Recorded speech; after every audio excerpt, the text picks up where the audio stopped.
You need to get out of that wheelchair quickly, or you might get hurt. I could hear Tyler's happy voice behind me as I desperately tried to stop the wheelchair from speeding up. I pulled on the brakes as hard as I could with my hands. Tyler was someone who didn't care much about money, but we were supposed to be celebrating our love that day. As I struggled with the out-of-control wheelchair, I felt more angry than sad. Suddenly, something got caught, and I was thrown out of the wheelchair. There was a loud noise, and I blacked out. The next day, I woke up in a hospital room.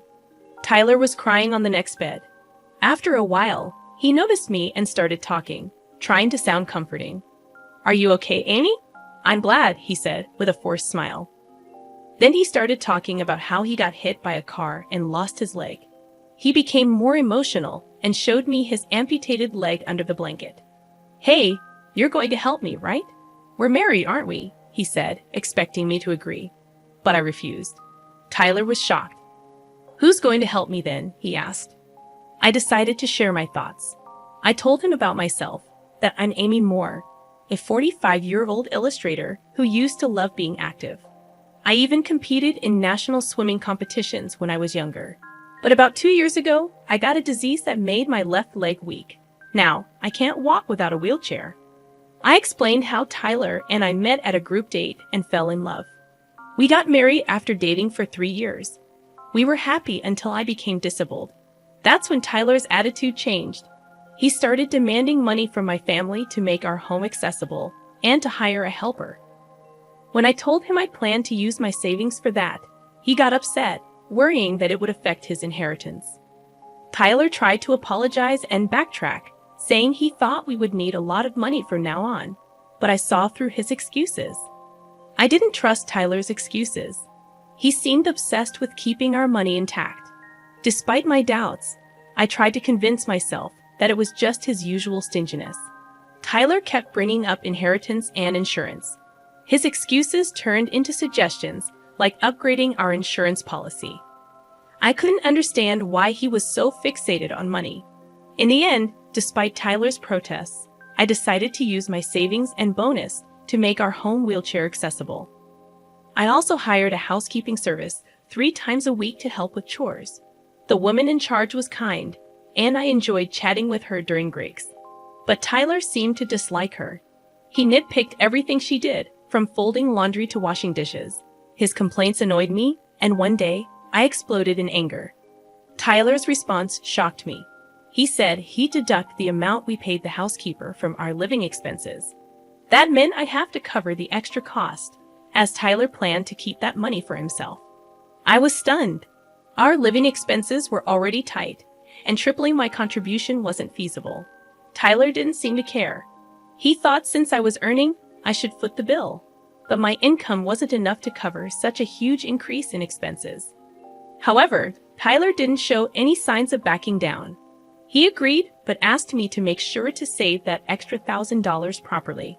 With Tyler agreeing so cheerfully, I couldn't shake off the anxiety building inside me.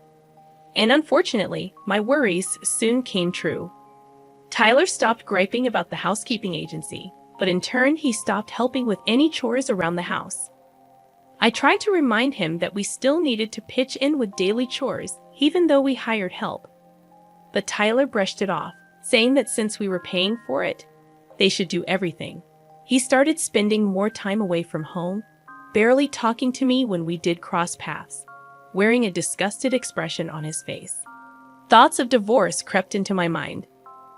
Then out of the blue, Tyler suggested we go see the cherry blossoms at the botanical garden. It was a surprising invitation after 2 months of minimal interaction. His cheerful demeanor during our outing momentarily eased my troubled heart. Maybe our recent problems stemmed from not talking enough, I thought optimistically. But as we strolled, Tyler dropped a bombshell. He confessed that he was out of money and needed my insurance payout urgently. Confused and alarmed, I panicked when I realized he was pushing my wheelchair downhill without my control. Desperately, I tried to stop the speeding wheelchair, but Tyler's voice echoed merrily behind me, warning me of the danger.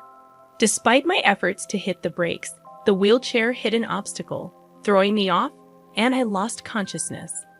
When I woke up the next day, When I woke up, I found myself in a hospital room. Tyler was beside me on the next bed, crying. After noticing I was awake, he spoke to me with a pleading smile. Amy, you're safe. I'm glad. I was hit by a car. My leg. Tyler became increasingly emotional and uncovered himself, revealing that he only had one leg. You'll help me, right? We're husband and wife, aren't we? I refuse, I replied firmly. Tyler was stunned. He never expected me to refuse. Speechless, he stared at me.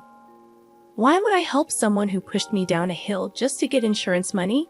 It was a moment of madness. I regret it. Saying sorry won't fix everything.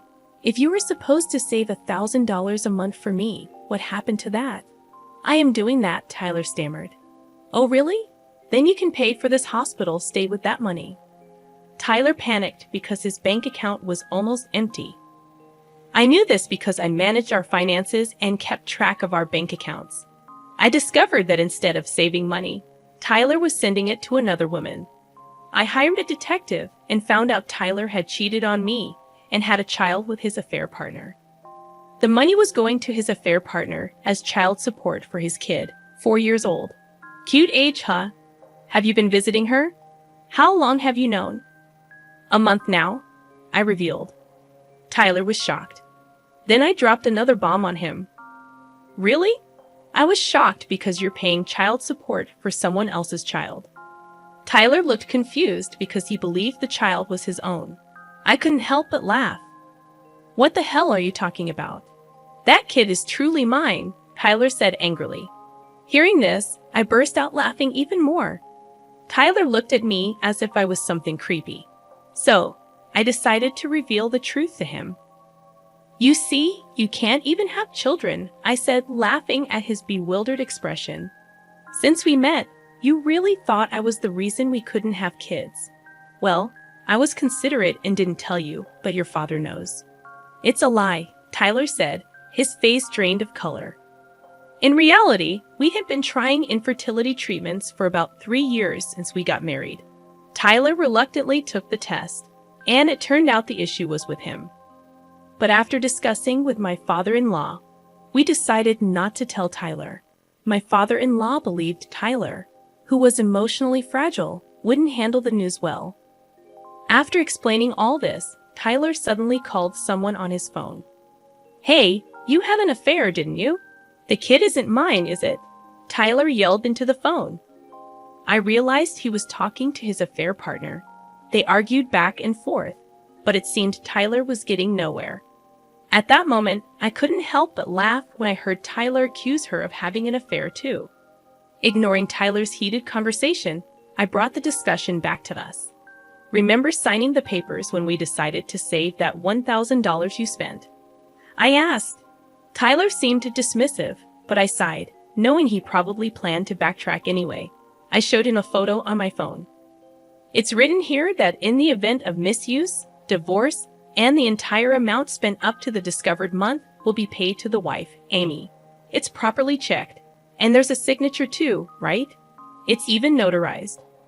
Tyler looked frustrated, then turned to me with desperate eyes. Please, Amy, I was just possessed. Please don't say divorce, okay? Besides, I can't pay such a large amount. Divorce is settled. I can't do it anymore. But don't worry, you can pay the spent amount in installments.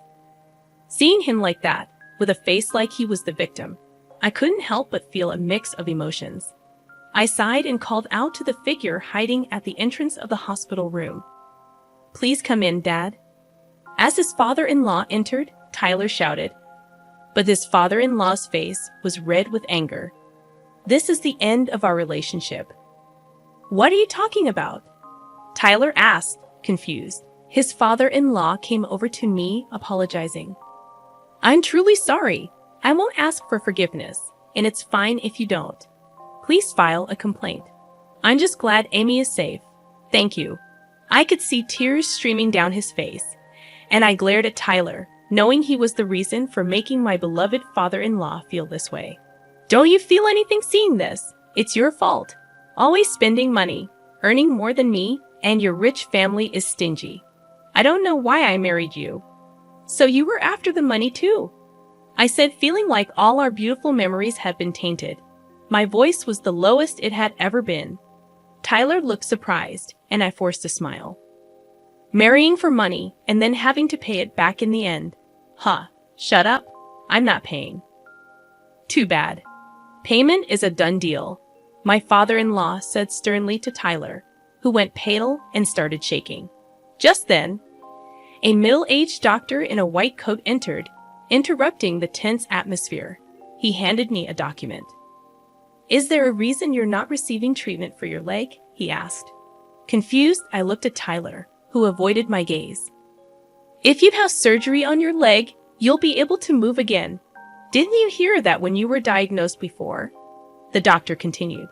I didn't hear, I said, looking at Tyler, who remained silent. Realizing something was wrong, I turned to the doctor.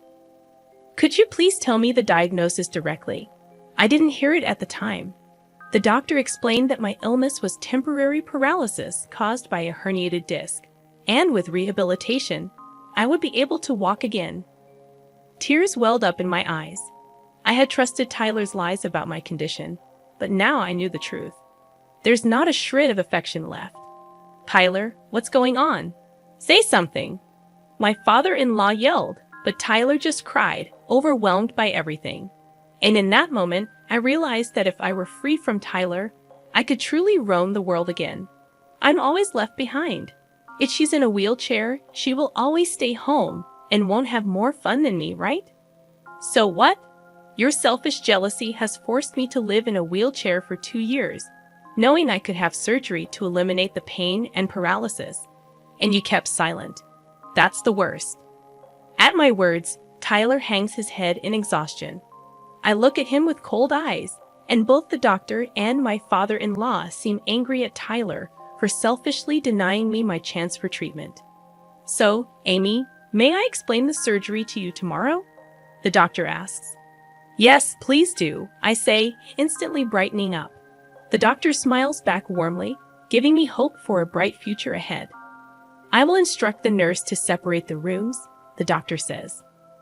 No, I don't want to be separated from Amy, Tyler loudly refuses, but the doctor ignores him and leaves the room. Amy, you're not really gonna divorce me, right? I'm an amputee, remember? I know I was wrong to keep quiet, but think about our current situation, Tyler pleads. Despite my father-in-law yelling at Tyler for his selfishness, he stands his ground. After about 10 minutes of silence, I reluctantly speak up. Then I'm gonna work, and you'll handle the chores. If you ask for a service, you'll pay for it. Oh, and I'll deduct that amount from the living expenses. Tyler protests, saying he can't live like that, but I point out that's exactly what he said to me. Finally noticing, Tyler's face turns pale as he freezes in place. Realizing the gravity of his words, my father-in-law's face also turns pale. It must have been a shock to learn that his son had said such terrible things to his wife. Well, let's talk through lawyers from now on, and about the compensation too, I say, ready to move forward. Wait, Amy, Tyler calls out as a nurse comes into the room. It seems I'm moving rooms so Tyler can't easily barge in anymore. Tyler resists to the end, screaming as I leave the room, his cries fading as the door closes behind me. After being pushed out of the room by the nurse, I met my father-in-law's eyes, and we exchanged nods. That was the last time I saw Tyler. A few months later, I received divorce papers from him through a lawyer, and the divorce was successfully finalized. I heard that Tyler was quite disheartened and is now living under the strict supervision of my father-in-law. Although he managed to keep his clerical job, it seems that news of the divorce leaked, and his colleagues, who were initially concerned about his injury, now look at him coldly. Tyler brought this upon himself, but I heard him lamenting about being harassed by his colleagues. I couldn't help but bitterly smile, realizing he hasn't changed a bit. Despite the divorce, I still meet my father-in-law occasionally. Initially, he seemed apologetic, but recently he's getting back to his usual self. Upon investigation, it was revealed that Tyler's affair partner was married and had been married to the real father of her child. I sent evidence of the affair and child support transfers to her husband, which caused a huge dispute and eventually led to their divorce. Although I received a resentful letter at the lawyer's office, I ignored it. Meanwhile, I underwent surgery immediately after the divorce and spent about 6 months in the hospital for physical therapy. Thanks to my father-in-law's arrangements, I could continue working while staying in a private room. After being discharged, ongoing physical therapy and regular checkups helped me regain mobility, and now I can walk with a cane. Recently, I've been taking walks around the house. I even exchanged contact information with someone I met during these walks and promised to go for a meal. He's a very kind person who helped me when I stumbled and fell over a rock. These days, the exhilarating feeling of a new spring fills me with excitement,